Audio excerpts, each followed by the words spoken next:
Good morning all. ಈ ದಿನ ನಾವು ನೆರೆಗ ಅನ್ನೋ ಒಂದು ವಿಲೇಜಲ್ಲಿ ಕ್ಯಾಂಪ್ ಆಯೋಜನೆ ಮಾಡಿದ್ದೀವಿ. ನೋಡೋಣ ಈ ದಿವಸ ಸೇಲ್ಸ್ ಯಾವ ರೀತಿ ಇರುತ್ತೆ ಅಂತ. ಮತ್ತು ಈ ಊರು ತುಂಬ ಚೆನ್ನಾಗಿದೆ, ತುಂಬ ದೊಡ್ಡೂರು, ದೇವಸ್ಥಾನಗಳು ತುಂಬ ಚೆನ್ನಾಗಿ ಕಟ್ಟಿದ್ದಾರೆ. ನೋಡೋಣ ಸಾಯಂಕಾಲದವರೆಗೂ ಇದ್ದು ಯಾವ ರೀತಿ ರೆಸ್ಪಾನ್ಸ್ ಇರುತ್ತೆ ಈಗ ಅಂತ ಕಾದು ನೋಡೋಣ.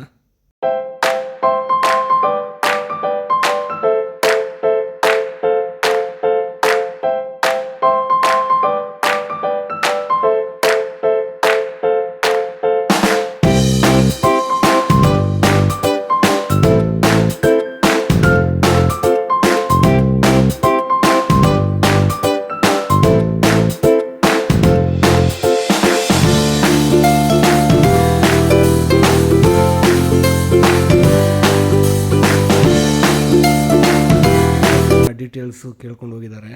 ಹೊಸ ಪ್ರಾಡಕ್ಟ್ ಆಗಿರೋದ್ರಿಂದ ಅವರು ತಗೊಳ್ಳೋದಕ್ಕೆ ಹಿಂದೆ ಮುಂದೆ ನೋಡ್ತಾ ಇದ್ದಾರೆ. ಯಾಕಂದರೆ ಹೊಸ್ದಾಗಿ ನೋಡ್ತಾ ಇದ್ದಾರೆ, ಈ ಚೆನ್ನಾಗಿದೆಯೋ ಚೆನ್ನಾಗಿಲ್ವೋ ಅಂತ ಎಲ್ಲರಿಗೂ ಡೌಟ್ ಬಂದೇ ಬರುತ್ತೆ. ನೋಡೋಣ, ಸಾಯಂಕಾಲದವರೆಗೂ ಟೈಮ್ ಇದೆ, ಒಂದು 5-5:30ವರೆಗೂ ಇರ್ತೀವಿ. ನೋಡೋಣ ಎಷ್ಟು ರೆಸ್ಪಾನ್ಸ್ ಬರುತ್ತೆ ಅಂತ. ಈ ದಿನ ಸೇಲು ಏನೂ ಇಲ್ಲ, ನೆಕ್ಸ್ಟ್ 15 ಡೇಸ್ಗೆ ಬಂದಾಗ ಗೊತ್ತಾಗುತ್ತೆ. ನಾವು ಒಂದು 3-4 ಜನಕ್ಕೆ ಶಾಂಪಲ್ ಕೊಟ್ಟಿದ್ದೀವಿ. ನೋಡೋಣ ನೆಕ್ಸ್ಟ್ ಬಂದಾಗ ಹೇಳಿ ದಯವಿಟ್ಟು ಚೆನ್ನಾಗಿದೆಯಾ ಚೆನ್ನಾಗಿಲ್ವಾ ಅಂತ ಹೇಳಿ ಕೊಟ್ಟು ಬಂದಿದ್ದೀವಿ. ಅವರು ಹೇಳ್ತೀವಿ ಅಂದಿದ್ದಾರೆ. ಇದು ಬೆಂಗಳೂರಿನ ಹೊರವಲಯದ ನೇಚರು. ಇವಾಗಲೂ ಇಲ್ಲಿ ತೋಟಗಳು ಮಾಡ್ತಾರೆ. ನಮಗೆ ಟ್ರಾಫಿಕ್ ಜಾಮ್ ಅನ್ನೋದೇ ಇರೋದಿಲ್ಲ.